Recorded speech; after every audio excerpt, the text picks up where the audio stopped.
I can embrace my half being Hispanic, Puerto Rican, and then my half being Czech white. I'm more than happy to embrace it, and UVU has really shown me that you should just be you, and you have a sense to belong.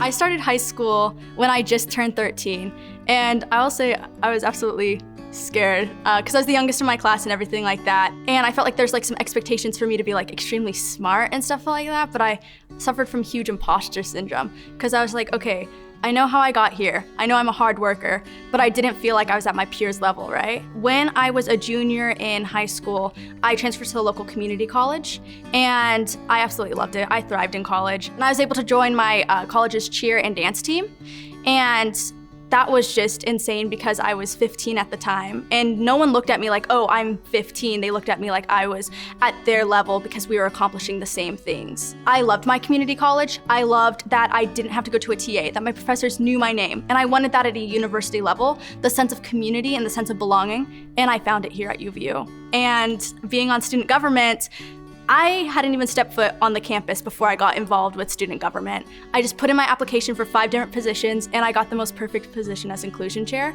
And so I've been able to build so many connections this past year at UVU. I founded my core organization called ENACT, which stands for Eliminating the Normalization of Abuse as Cultural Together. We provide free therapeutic and legal support to young women in marginalized communities.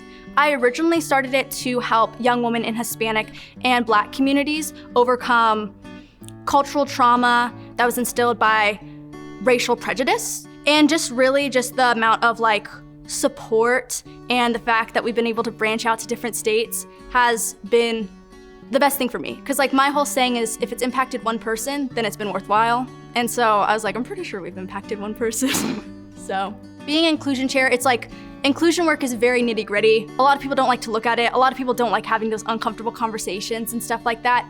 And so I was sort of like standalone with it. On student government, I'm the only position that deals with inclusion. And so I was gonna have to be those people to open up those conversations. I couldn't look for someone else. No one else was doing it. I would have to do it. And so I pushed myself out of my comfort zone because I was just like, I want to better the student body. I want to make sure everyone feels like they have a sense of belonging. And how am I gonna do that if I'm waiting to see someone else do it so that they can like carry me under their wing? No, I just had to do it for myself. Being your own representation is extremely empowering.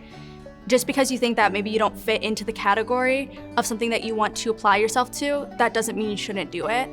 And that would be my biggest thing of advice, is always go for it, no matter how scary it may seem. If I was scared of doing things and I didn't push myself outside my comfort zone, I genuinely would not be here. I wouldn't be on student government. I wouldn't have my own organization. I wouldn't have been so determined to graduate with my associates early. You have to put yourself in those uncomfortable situations in order to succeed.